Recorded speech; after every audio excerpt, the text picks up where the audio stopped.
ভাই কি করছিস এখানে? আরে কি বলবো, কালকের পরীক্ষা ফেল করেছি। হ্যাঁ।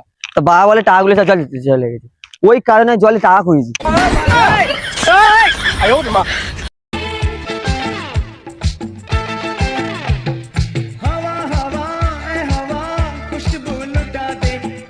শুনেছি এই ফলটা নেই, খুব বিষ ফল, খেলে মানুষ মরে যায়, তুই খেয়েছি?